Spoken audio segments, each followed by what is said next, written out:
இறைவன் எப்படி நிற்கிறான்னா இந்த இடத்துல ஒரு ஓமை நாம் பார்க்கணும். எரியுறு நீர் போல், எரியுறு நீர் போல். இது எப்படின்னா வெளிப்படுத்தாது இருக்கிற ஓமை. நீரிலே இருக்கிற அந்த நெருப்பு எப்படி இருக்கிறதுங்க? தன்னை வெளிப்படுத்தாது இருக்கிறது. அதே காய்ந்த விறகுல இருக்கிற நெருப்பு வெளிப்படுத்தி நிற்கும். காய்ந்த விறகுல இருக்கிற நெருப்பு எப்படி இருக்குங்க? வெளிப்படுத்தி நிற்கும். அது பக்குவ அபக்குவ பேதம். ஞானிகளுக்கு எப்படி நிற்கிறான்? விறகுல நெருப்பு போல, விறகுல இருக்கிற நெருப்பு மாதிரி நிற்பான். நமக்கு நீரில இருக்கிற நெருப்பு போல இருக்கும். நீர்ல இருக்கிற நெருப்பு போல இருப்பான். பக்குவர்களுக்கு என்னது? விறகுல இருக்கிற நெருப்பு போல. ஏன்னா விறகுல நெருப்பு வந்தா எப்படி தெரியும்? தெரியுதா இல்லையா? விறகு நல்லா எரியுது, அதுல நெருப்பு தெரியுதா இல்லையா? தெரியுது. அந்த நெருப்பு தனியா எரிகிறது. அது போல ஞானி அறிவில் இருக்கிற சிவம் வெளிப்பட்டு தோன்றும், வெளிப்பட்டு தோன்றும். நம்ம அறிவில் இருக்கிற சிவம் தண்ணியில் இருக்கிற நெருப்பு மாதிரி வெளியே தெரியாது, வெளியே தெரியாது. அதான் இறைவன் இருக்கிற களத்தில் இருக்கிற வேறுபாடு. எனவே இப்படி இறைவன் அடியவருக்கு அகலாது நிற்கிறான், அடியவருக்கு அகலாது நிற்கிறான். எப்படி நிற்கிறான்? எங்கும் எவையும் எரியின் நீர் போல அவன் நிற்கிறான் என்று சொன்னா, இப்போ அடியார்கிட்ட வெளிப்பட்டோம், அடியார் அல்லாதார்கிட்ட வெளிப்படாமையும் இப்படி இருக்கிறானே, அவனுக்கு எல்லாத்துக்கும் ஒரே மாதிரி தானே இருக்கணும். பெருமான் எப்படி இருக்கணும்? எல்லாம் அவன் குழந்தைங்க தானே. என்ன அவருக்கு மட்டும் அப்படி அடியார்னா மட்டும் வெளிப்பட்டு நிற்பாராமா, ஏனையவருக்கு வெளிப்பட்டு நிற்க மாட்டாரா? அப்போ அவன் என்ன கடவுள்? அவன் ஓரவாரம் உடையான், ஓர வஞ்சனை, ஓர வஞ்சனை அவனுக்கு இருக்கு. ஏன்னா அவர் எப்படி பார்க்குறாரு? வேதம் இருக்கு. இவனை பார்த்தா நம்மளியா கட்சியிலலாம் வச்சுருப்பாங்களா இல்லையா? ஒரு கரை வேட்டி கட்டிட்டு வந்தால் என்ன செய்வான்? விட்டு அப்படிமா. போலீஸ்காரன் கரை வேட்டி பார்த்தோன்னா என்ன செய்வான்? அப்படியா ஆளுங்கட்சி இது அதுக்கு பிரச்சனை கண்ணு விட்டுருவான். எவனாச்சும் ஒருத்தன் இடிச்சு வாங்கி வந்தானா பிடிச்சி நின்றுக்கிட்டு சட்டம் பேசிட்டு ஹெல்மெட் போட்டியா, ஆர்சி புக் இருக்குதா அப்படிலாம் கேட்டுட்டுருப்பான் இல்லையா? இதே கட்சிக்காரன் வந்தால் என்ன செய்வான்? அப்படியே பார்த்து பார்க்காத மாதிரி பெரும் அவன் பாடி போயிட்டே இருப்பான். ட்ரிபிள்ஸ் போனாலும் கண்டுக்க மாட்டான். இப்போ பெருமான் அப்படி தானோ? சிவனடியாரா திடீர் முடியா முடியா பரவாயில்ல பார்த்துக்கலாம். இவன் யாரு? அடியார் இல்லை, கூப்பிடாம நீ இந்த வேணை செஞ்சிருக்கிற, அந்த வேணை செஞ்சிருக்கிற, இப்படி செஞ்சிருக்கிற, அப்படி செஞ்சிருக்கிற. அப்படி பெருமான் ஒவ்வொரு உயிருக்கும் வேண்டுதல் வேண்டாம இலான் அப்படின்னு சொல்லிட்டு நீங்கள் அந்த டெஃபினேஷனே என்ன செய்றீங்க? மாத்துறீங்க. அவன் யாரு? வேண்டுதல் வேண்டாமை இலான் அப்படின்னு திருக்குறள் சொல்லுது. நீங்கள் அவருக்கு விருப்பு வெறுப்பு இருக்கு.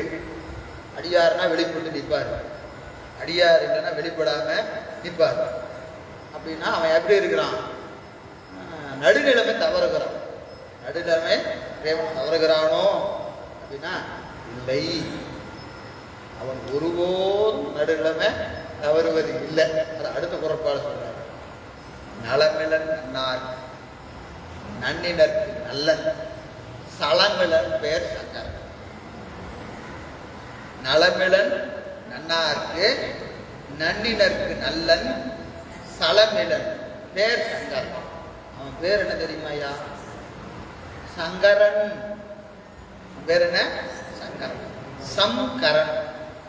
ரெண்டு சொல்லு இருக்கு. சம்கரன். சம்னா இன்பம், கரன்னா செய்பவன், இன்பத்தை செய்பவன், இன்பத்தை செய்பவன்.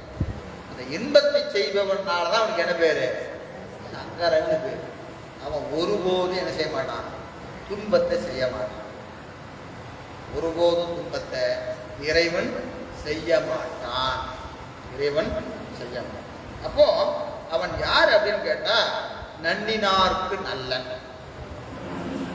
நன்னினார்க்கு நல்லன். நன்னார்க்கு யாரு? நலமிலன். நன்னினார்க்கு நல்லன், நன்னார்க்கு நலமிலன், சலமிலன் பேர் சங்கர். சலமிலன் பேர் சங்கர். நமக்கு சிவஞான போதத்திலே சொல்லுவாரு, சார்ந்தாரை காத்தல் தலைவர் கடமை. ஒரு சட்டம் இருக்கு தெரியுமா? அடைக்கலமா ஒருத்தன் வந்துட்டான், அவனை காக்க வேண்டியது தலைவனுடைய கடமை. ஒவ்வொருக்கும் ஒரு சட்டம் இருக்கு. அது மாதிரி அடைக்கலம் புகுந்தாரை காக்க வேண்டியது தலைவனுடைய கடமை. இன்னைக்கு சட்டத்தில் இருக்கு. இப்போ இந்திய நாடு இருக்குன்னா, இந்திய நாட்டுக்கு யாராவது சரணடைஞ்சிட்டாங்க, அடைக்கலமா வந்துட்டாங்கன்னா என்ன செய்யக்கூடாது? நாடே அழிஞ்சாலும் அவர் விட்டு கொடுக்கூடாது. ஏன்னா அவர் எப்படி வந்துட்டாரு? அடைக்கலமா வந்துட்டாரு. நமக்கு புரியணும்னா இந்தியாவுக்கு யார் அடைக்கலமா வந்துருக்கிறாங்க?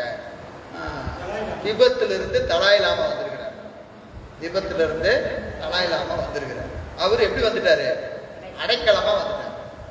இப்போ இதனாலதான் இந்தியாவுக்கும் சைனாவுக்கும் பிரச்சனையே ஆரம்பிக்குது. இங்கதான் அடிப்படையா பிரச்சனை. ஆனாலும் கூட எத்தனை பிரச்சனை வந்தாலும் அடைக்கலமா வந்துட்டா அவரை காக்க வேண்டும் என்பது அரச முறைமை, அரசனுடைய கடமை. அப்படியே நீங்க போனீங்கன்னா யாரு? சிபி சக்கரவர்த்தி வரலாறு தெரியுமா இல்லையா? பூரா வந்து அடைக்கலமா பூந்தது. என்ன செஞ்சாரு? வந்து என்ன வேற வழி இல்லை, ஆனாலும் புறாவை கொடுக்க முடியாது, அடைக்கலமா வந்துச்சு, வேணா என்னுடைய சதையை வேணா கொடுக்க. அப்படி என்ன செய்தாரு? தன் சதையை அருந்து கொடுக்கிறார். அப்போ அதுதான் அடைக்கலம். புரியுதுங்களா? அப்போ நீங்க நன்னினாருக்கு நல்லன், ஏன் சிவனடியாருக்கு அவன் நல்லவன் கேட்டா சரணாகதி பூந்துட்டீங்கன்னா பெருமான் என்ன செஞ்சிருவாரு? காப்பாற்று. செய்ய வேண்டியது என்னது? சரணாகதின்னு என்னது? எதுவும் தெரியாது. நீங்க சரணாகதின்னு போயிட்டா உங்களுக்குன்னு ஒரு விருப்பம் இருக்க கூடாது. நில்லுன்னா நிற்பேன், உட்காருனா உட்காருவேன், வானா வருவேன், நான் உனது அடிமை.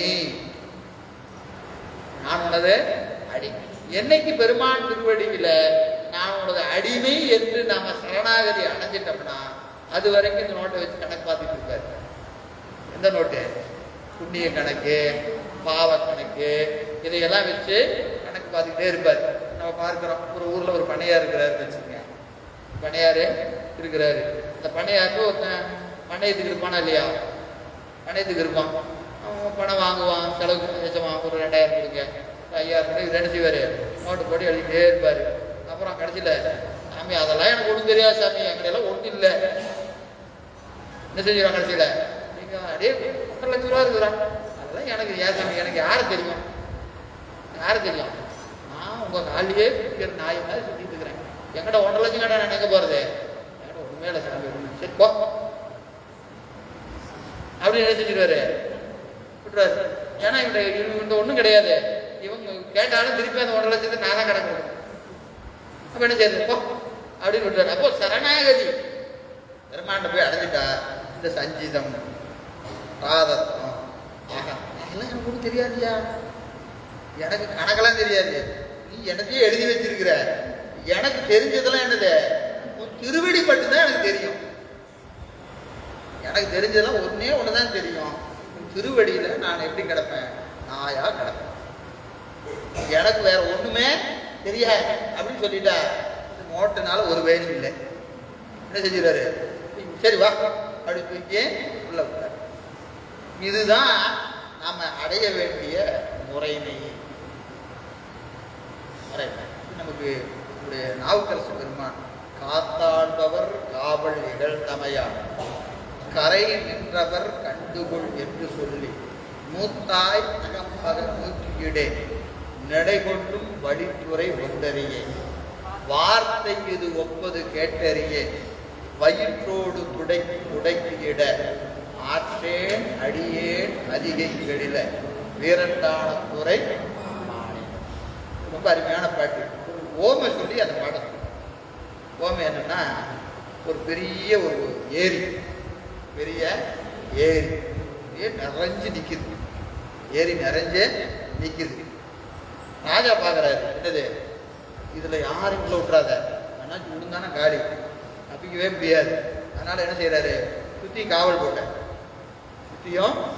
போட்டு என்ன செய்யறாரு? எவனையும் உள்ள விட்டுறாரு, எவனையும் உள்ள விடாதுன்னு சுத்தி காவல் போட்டாச்சு. அங்க ஒரு ஆள், யாரு? நம்ம மாதிரி போய் நின்றுக்கிட்டு, இன்னும் பெரிய ஏரி பூச்சா தப்பிக்க முடியாதா? அதெல்லாம் தப்பிக்கலாம், சும்மா கதை சொல்லிட்டு இருக்காரு அப்படின்னு என்ன செய்யறான்? அந்த காவல் நண்பன் போய் வம்பெடுத்துக்கிட்டே இருக்கிறான்.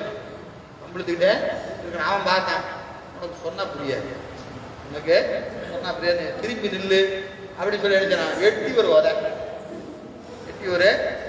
போய் விழுந்ததுக்கு அப்புறம் என்னாச்சு, காப்பாத்துங்க காப்பாத்துங்க காப்பாத்துங்க. இங்க தண்ணியில விழுந்து தப்பிக்கிறதுக்கு வழி தெரியல, காப்பாத்துங்க காப்பாத்துங்கன்னு கத்துனானா. அப்போ பெருமாள் தான் ஏறணும்.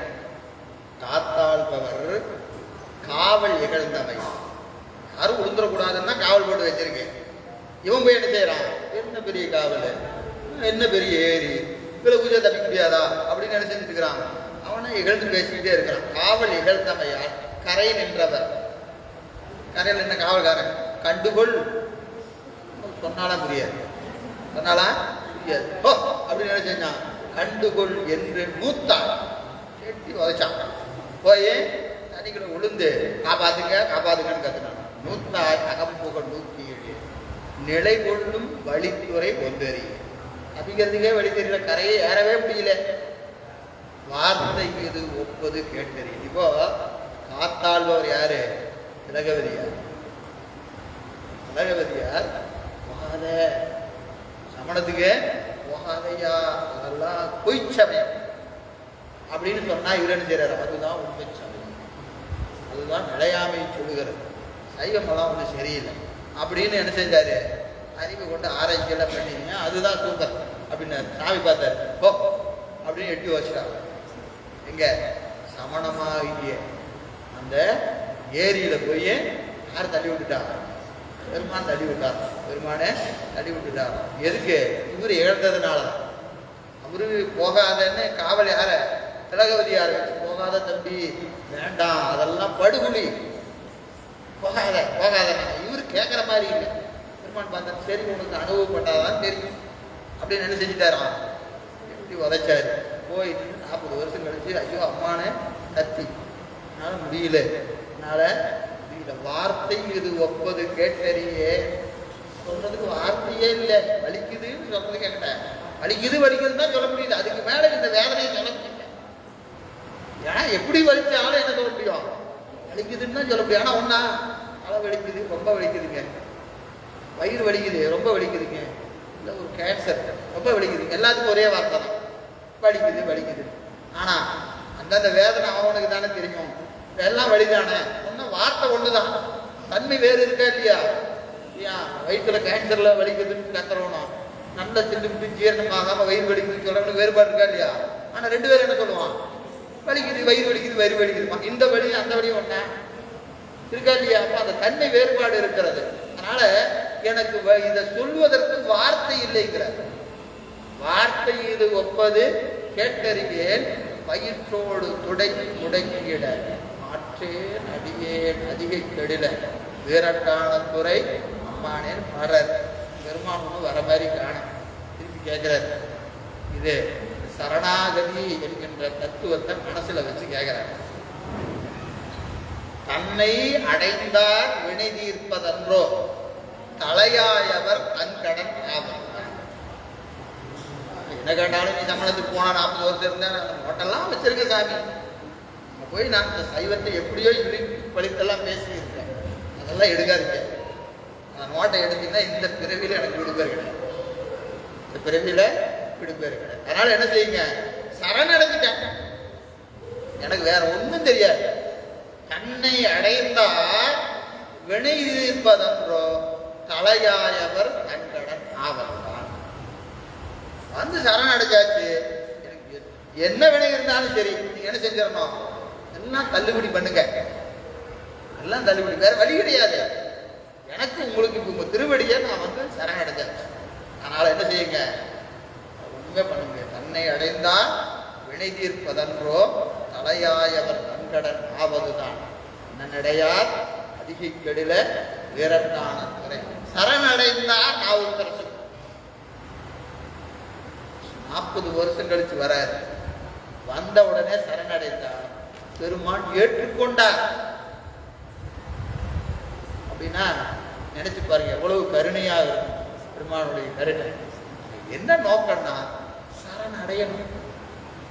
சரண அடைஞ்சிட்டோம்னா நம்முடைய அத்துணை பாவ மூட்டைகளையும் பெருமான் தள்ளுபடி சொல்லும். அத்தனையும் தள்ளுபடி செய்யும். அது அவனை போல கருணை உடையவன் ஒருவரும் இல்லை, ஒருவரும் கிடையாது. எனவே அங்க என்ன சொல்றாருங்க, நன்னினார்க்கு நல்லன். நன்னினார்க்கு நன்னல். நன்னினார் என்பது இல்லைங்க, சரணடைகிறவன். அவர்களுக்கு நல்லன், நலத்தை செய்வான். என்ன செய்வான்? நலம். எது நலம் அப்படின்னு கேட்டீங்கன்னா திருவடிதாங்க நலம். மற்றதெல்லாம் நல்ல, வீடு வாசல் சொத்து பத்தி இதெல்லாம் நல்லது கிடையாது. அதெல்லாம் நல்லது போல தெரியும், உண்மையில் அதெல்லாம் துன்பம். உண்மையில் அதெல்லாம் துன்பம். அப்போ நன்னினாருக்கு அவன் தன்னையே கொடுத்துடுவான். நன்னினாருக்கு தன்னையே கொடுத்துடும். நன்னாதவருக்கு உலக போகத்தை கொடுத்துருவான். அதனால அது எப்படி இருக்கும்? துன்பமாக தான் இருக்கும். ஏன்னா இவனும் அதான் போய் கேட்பான். நன்னாதவன் என்ன கேட்பான்? எனக்கு உன்னை வச்சுட்டு என்னையா பண்ணுறேன், வீடுன்னு ஒரு நல்ல வீட்டு கொடு, நல்ல வேலையை கொடு, நல்ல மனைவி கொடு, கணவனை கொடு, குழந்தைய கொடு, குட்டி கொடுன்னு தான் கேட்பான். அவனுக்கு என்ன கொடுத்துருவாரு? அவ்வளோதானே, வச்சுக்கோ அப்படின்னு கொடுத்துருவான். அவன் தன்னை தவிர எது கொடுத்தாலும் அது துன்ப காரணம். தன்னை கொடுத்தல் மட்டும்தான் இன்ப காரணம். அது மட்டும்தான் இன்பம். அது என்னதுங்க? கேடில்லாத திருவடி. துன்பமே இல்லாத இடம் எது? திருவடி மட்டும்தான்.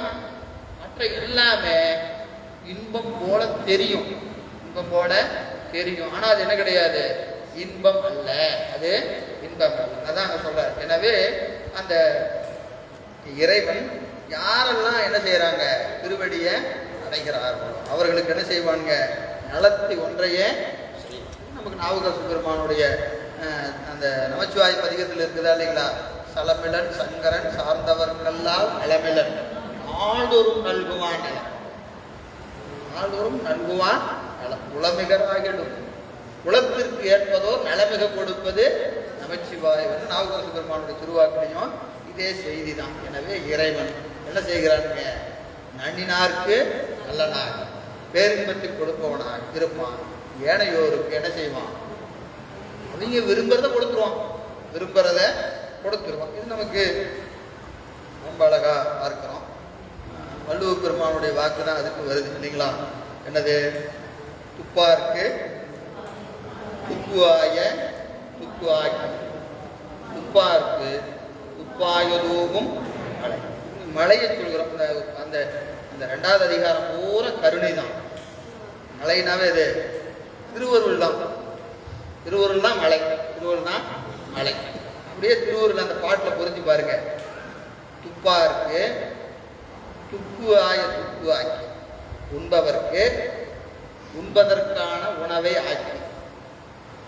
துப்பார்க்கு துப்புவாய துப்புவாக்கி, உண்பவர்க்கு உண்பதற்குரிய உணவை ஆக்கி.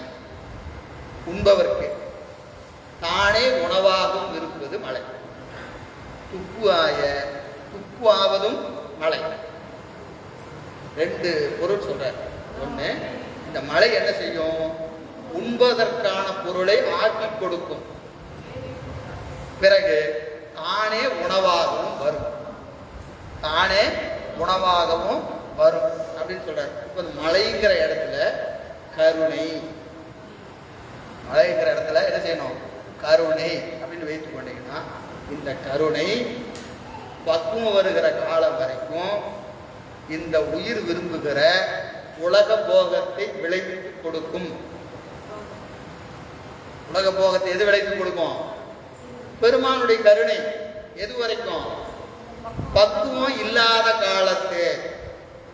பக்குவம் இல்லாத காலத்து உயிர் அதானே கேட்கும். பக்குவம் இல்லைன்னு எதை கேட்கும்?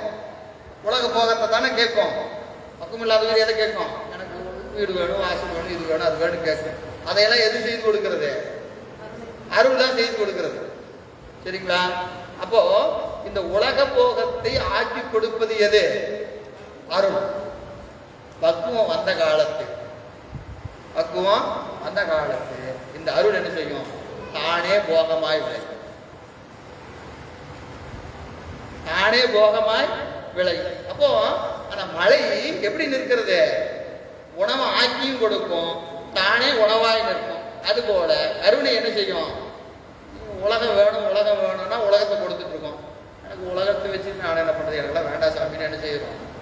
தானே உணவாய் போகமாய் விளை. தானே போகமாய் விளைந்த பொற்பினான் 11ஆம் நூற்பால். யாருக்கு? ஞானிகளுக்கு போகம் எது? அருள் தான் போகம். அருள் தான் போகம். அவன்கிட்ட போய் அருளை வச்சுக்கிட்டு ஏதாவது கொடுங்க அப்படின்னா அதெல்லாம் நீங்க உங்களுக்கு மேல என்ன போகம் இருக்கு? எதை அனுபவிக்கணும்? ஞானம் நீங்க தான் வரணும், உங்களை தான் அனுபவிக்கணும். நீங்க ஏதாவது கொடுங்க. நாம அவன்கிட்ட போய் என்ன கேட்டுட்டு இருக்கிறோம்? சாமி அதை ஏதாவது கொடுங்க. நம்ம ஏற்கனவே ஒரு வகுப்புல சொன்ன ஞாபகம் இருக்குங்களா? அன்பு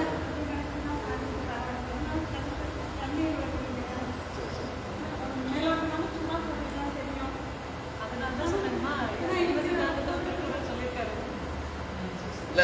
அந்த 10 குறட்பாவும் அப்படிதாங்க இருக்கு. 10 குறட்பாவும் அப்படிதான் இருக்கு. திருக்குறள்ல முதல் நூற்பா பதிக்கு இலக்கணம், சிவபெருமானுக்கே ஒரு இலக்கணம். நம்ம பொதுவா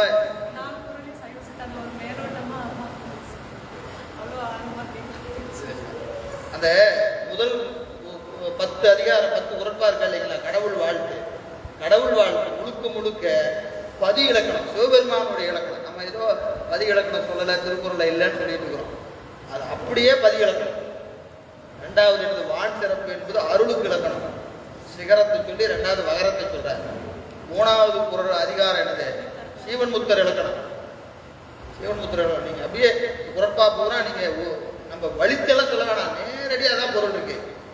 நேரடி பொருளே அதான், நேரா இருக்கு. நீங்க அதான் நம்ம ஏற்கனவே சொல்றீங்களா? முதல்ல அகரம்போல் நிற்பான், அறிவாகி நிற்பான், நிகரில் நிற்பான், நிறைந்து நிற்பான், எங்கும் நிற்பான்.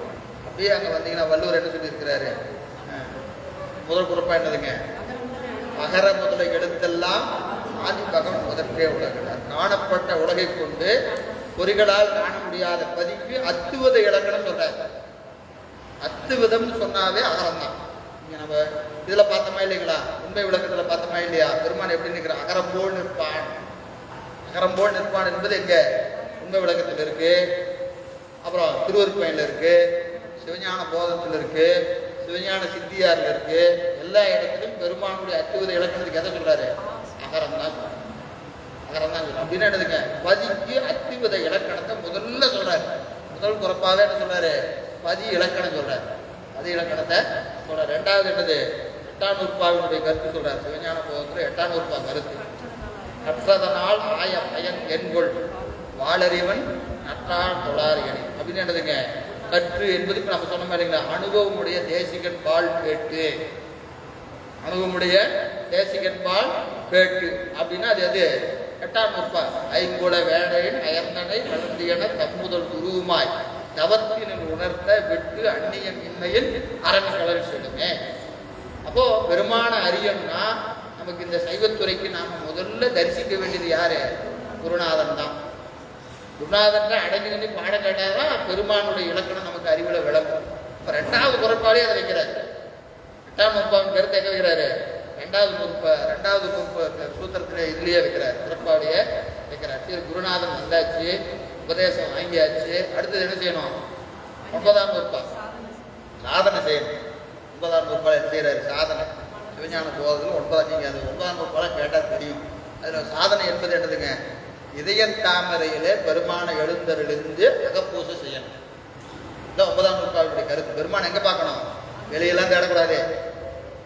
சொன்ன மாதிரி எங்க தேடக்கூடாது? வெளியெல்லாம் தேடக்கூடாது. எங்க தேடணும்? இதய தாமரையில பெருமான தேடணும். இது எந்த சூத்திரம்? 9ஆம் சூத்திரம். சிவஞான போதத்துல 9ஆம் சூத்திரம். பெருமான் எங்க தேடணும்? ஊனக்கண் பாசம் உணராப்பதியை ஞானக்கண்ணினில் சிந்தை நாடி, சிந்தையின் கண்ணே நாடி, சிந்தையின் கண்ணே நாடி அப்படின்னு சொல்றாரு. அப்போ அறிவில பெருமானை பார்க்கணும். எப்படிங்க பார்க்கறதுன்னா, இதயமாகிய தாமரையில பெருமானை எழுந்தருள செய்து அகப்பூசை செய்யணும். அகப்பூசை செய்யணும். இது 9ஆம் நூற்பாவுடைய கருத்து. அப்படியே இங்க வாங்க. மலர்மிசை ஏகினான். என்ன சொல்றாரு? மலர்மிசை ஏகினான். அழகா எழுதுறாரு. யாரு? பரிமேலழகர். அன்பினால் நினைவாரது இதய கமலத்து நினைந்த வடிவு கொண்டு ஏகுதலால் மலர்மிசை ஏகினான் என்றார். இதய தாமரையில எழுந்தருளுவான் சொல்றார். மலர் என்பது எது? இதயமாகிய தாமரை. இதயமாகிய தாமரை அப்படின்னா அது 9ஆம் நூற்பா. பத்தாம் நூற்பா கருத்து வந்து 3வது குறட்பால வைக்கிறார். 4, 5, 10ஆம் நூற்பா. வேண்டுதல் வேண்டாமை இலானடி. நம்ம சொல்ல நலமிலன் நன்னாருக்கு நன்னினன் சலமிலன் பேர் சங்கரன். யாரு? வேண்டுதல் வேண்டாமை. பெருமானுக்கு விருப்பு வெறுப்பெல்லாம் கிடையாது. விருப்பு வெறுப்பெல்லாம் கிடையாது. யார் எதை வேண்டாங்களோ அதை கொடுப்பான். தன்னை வேண்டுவாருக்கு தன்னை கொடுப்பான், உலகத்தை வேண்டுவருக்கு உலகத்தை கொடுப்பான். அவனுக்கு வேண்டுதலும் கிடையாது, வேண்டாமையும் கிடையாது. அவன் திருவடி யார் சரணடைகிறாங்களோ அவன் போய் என்ன கேட்பான்? திருவடி தான் கேட்பான். அது 10ஆம் நூற்பாவினுடைய கருத்து. ஏகனாகி நிற்க இறைவடி நிற்க, ஏகனாகி நிற்க இறைவடி நிற்க. இந்த ரெண்டும் 4வது நூற்பாவும் 5வது நூற்பாவும் 10ஆம் நூற்பாவின் கருத்து. 10ஆம் நூற்பாவின் கருத்து என்னதுங்க? ஏகனாகி நிற்க இறைவடி நிற்க, ஏகனாகி நிற்க இறைவடி. இப்படி நின்னா என்ன ஆகும்? மலம் மாயை தன்னோடும் வல்வினை என்றேன். மலம் இருக்காது, மாயை இருக்காது, கண்மம் இருக்காது. ஆணவம், கண்மம், மாயை என்று சொல்லக்கூடிய 3 மலங்களும் இல்லையாக போகும். யாருக்கு? யாரு ஏகனாகி இறைவடி நிற்கிறார்களோ அவர்களுக்கு ஆணவம், கண்மம், மாயை என்று சொல்லக்கூடிய 3 மலங்களும் இல்லையாக போகும். அப்படியே வள்ளுவர் பெருமான்ட்ட வாங்க. இருள் சேர் இருவினையும் சேரா. இறைவன் பொருள் சேர் புகழ் புரிந்தார் மாட்டு. இருள் சேராது, இருவினையும் சேராது. அது ஒரு உண்மை போறாரா இல்லையாங்க? இருவினையும் அப்படின்னு என்ன அர்த்தம்? இறந்தது தழுவி எச்ச உண்மை. அவனும் வந்தான். அவனும் வந்தான் என்ன அர்த்தம்? யாராவது வந்திருக்கிறாங்க. அப்ப இருவினையும் அப்படின்னு சொல்ல, இருவினைன்னு சொல்லல. இருள் சேராது, இருவினையும் சேராது. ஏன்னு கேட்டா மாயையும் கண்மமும் இரட்டை. எங்கெல்லாம் மாயை இருக்கிறதோ அங்கெல்லாம் கண்மம் இருக்கும். எங்கெல்லாம் கண்மம் இருக்கிறதோ அங்கெல்லாம் என்ன இருக்கும்? மாயை இருக்கும். அப்போ இருள் சேராது, ஆணவ மலம் சேராது. இருள் என்னது? ஆணவ மலம் சேராது. அப்புறம் இருவினை சேராது, கண்ம மலம் சேராது, இருவினையும் சேராது, மாயா மலம் சேராது. ஆணவம், கண்மம், மாயை ஆகிய 3 மலங்களும் சேராது. யாருக்கு? இறைவன் பொருள் சேர் புகழ். பொருள் சேர் புகழ்னா ரொம்ப அழகா பரிமேலை உரை செய்யற. பரிமேலை என்ன செய்யற? பொருள் என்பது இறைமை குணங்கள் இளராயினாரை அது உடையார் என்று புகழ்கின்ற புகழ்கள் பொருள் சேர் புகழாக. அவன்கிட்டையும் இவன்ட்டையும் போய் இவர் தான் கடவுள், இவர் தான் கடவுள், இவர் தான் கடவுள் கண்டவனையெல்லாம் வாழ்க்காதீங்க. அவனெல்லாம் கடவுள் கிடையாது. அவனெல்லாம் கடவுள் கிடையாது. எவன் ஒருவனுக்கு இறைமை குணங்கள் இருக்கிறதோ அவன் தான் உண்மையான இறைவன். அவன் தான் உண்மையான இறைவன். அப்படியே யார்கிட்ட வாங்க? நம்பி ஆர்வத்தை வாங்க. கற்றிலாதானே கற்று நல்லனே காமதேவனே ஒக்குமே என்று முற்றிலாதானே கொடுக்கிலாதானே பாரியே என்று கூறினும் கொடுப்பார் இல்லை. குடிகள் சேர் புண்ணியன் சேர் புகழோரை பாடமென் புலவீர்கள் அழுக்கு மேல் அமலோகம் ஆழ்வதற்கு யாரும் அஞ்சுறது. கண்டவனை போய் பாடாத, கண்டவனை போய் பாடாத. யாரை போய் பாடு? புகழோர் புண்ணியனை பாடு. இவனை எல்லாம் பாடுனீங்கன்னா ஒன்றும் பிரயோஜனம் இல்லை. யாரு? இறைவனை தவிர எவனை புகழ்ந்தாலும் அது உண்மையான புகழ் ஆகாது. புகழணும்னா யாரை புகழணும்? ஒரே ஒருத்தன் தான், ஒரே ஒருத்தன் தான். அவனை தான் புகழணும். அவனுடைய புகழே பொருள் சேர் புகழ். மற்றவங்களாம் யாரு? கள்ளத்தலைவர். யாரு? கள்ளத்தலைவர். கள்ளத்தலைவர்னா யாரு? கள்ளத்தலைவர்னா யாரு? அதெல்லாம் இல்லை. நீங்க என்கிட்ட ஒரு பொருள் கொடுக்குறீங்க, 1 லட்சம் ரூபாய். நீங்க என்கிட்ட 1 லட்ச ரூபா கொடுத்து இவர்கிட்ட கொடுக்க சொல்றீங்க. 1 லட்ச ரூபா கொடுத்து அம்மாட்ட கொடுத்துருங்க அப்படின்னு கொடுக்குறீங்க. நான் என்ன செய்யறேன்? வாங்கிட்டு போய் நானே கொடுத்த மாதிரி கொடுக்குறேன். எப்படி கொடுக்குறேன்? நீங்க கொடுத்தீங்க அப்படின்லாம் சொல்லி கொடுக்கணும். கொடுத்தது யாரு? நீங்க தான். நான் என்ன செய்யணும்? ஐயா கொடுத்தாங்க இந்தாங்க அப்படின்னு கொடுக்கணும். நான் என்ன செய்யறேன்? உங்கள் பேரையே அப்படியே மறைச்சாச்சு, ரைட் பண்ணிவிட்டு நானே கொடுத்த மாதிரி என்ன செய்யறது, அப்படியே ஒரு பில்டப்லாம் பண்ணி போட்டாலும் எடுத்துங்க, எடுத்தாச்சாலும் 1 லட்ச ரூபா தான் நானே கொடுக்குறேன் அப்படின்னு கொடுத்தா அது என்னது, தலைமை யாருடையது, நீங்கள் தான் தலைவர், நீங்கள் தான் 1 லட்சம் கொடுத்தீங்க, நான் யார், கள்ளத்தலைவர். உங்கள் உரிமையுடையதை எனக்கு உரிமையுடையதாக கருதி செய்கிற சேட்டை, அதுக்கு பேர் தான் என்ன பேர், கள்ளத்தலைமைன்னு பேர். நாம் செய்கிறோமா இல்லையா, செய்கிறதெல்லாம் கள்ளத்தலைமை தான். ஏன் கொடுக்கறது பூரா பெருமான், கொடுக்கறதெல்லாம் யாரு, பெருமான். நாம என்ன செஞ்சுக்கிறோம், நான் யார் தெரியுமா, நானே செஞ்சேன், நானே பேசினேன், நானே கேட்டேன், நானே இதை பண்ணேன் அதை பண்ணேன்னு இதெல்லாம் என்ன செஞ்சுருக்கிறோம், நம்ம தலைமையாக நினச்சிக்கிறோம், ஒன்றும் நாம் செய்யலை. சொல்கிறதும் பெருமான் தான், கேட்குறதும் பெருமான் தான். சொல்கிற நான் சொன்னதான் நினச்சிக்கிறேன், கேட்ட நீங்களும் நல்லா புரியுதியா, அருமையாக புரியுதியா அப்படின்னு நினச்சிக்கிறோம் இல்லையா. அப்போ நமக்கு புரிஞ்சதும் யார், புரிய வச்சது பெருமான், பேச வச்சதே பெருமான். இது நமக்கு தெரியாமல் நாம் என்ன செஞ்சுருக்கிறோம், நமக்கு தான், நாம் தான் நல்லா பேசுகிறோம், நாம் தான் இந்த அறத்தை செஞ்சோம், நாம் தான் பூஜையை செஞ்சோம், நாம் தான் பாடணும், நாம் தான் உலவாரம் செஞ்சோம், நான் யார் தெரியுமா, நான் யார் தருமான்னு பேசியிருக்கோம். இதுதான் என்ன பேர், கள்ளத்தலைமை. இது பேர் தான் கள்ளத்தலைமை. இது நம்மளா பாடலை, நம்மளா பேசலை, நம்மளா உலவாரம் செய்யலை, நம்மளா எதையும் நடத்தலை. அட்டு விட்டால் ஆரொருவர் ஆடாதாரோ, அடக்கி வித்தால் ஆரொருவர் அடங்காதாரோ, ஓட்டு வித்தால் ஆரொரு ஓடாதாரோ, உருகு வித்தால் ஆரொருவர் உருகாதாரோ, பாட்டு வித்தால் ஆரொருவர் பாடாதாரோ, பணி வித்தால் ஆரொருவர் பணியாதாரோ, காட்டு வித்தால் ஆரொருவர் காணாதாரோ, காண்பரா கண்ணுதலாய் காட்டார். பாட வச்சா பாட போகிறோம், ஓட வச்சா ஓட போகிறோம், உருக வச்சா உருக போகிறோம்.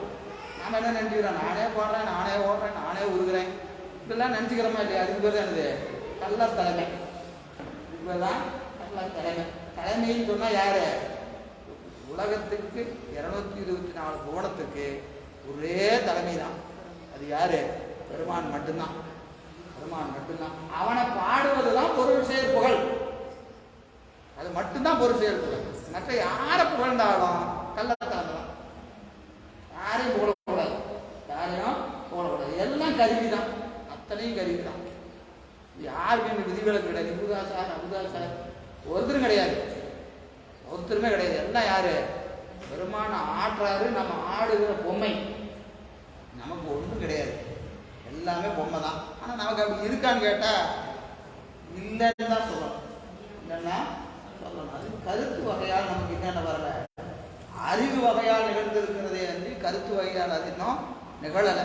அது நிகழணும், அதை நோக்கி நாம் என்ன செய்யணும், பயணிக்கணும்.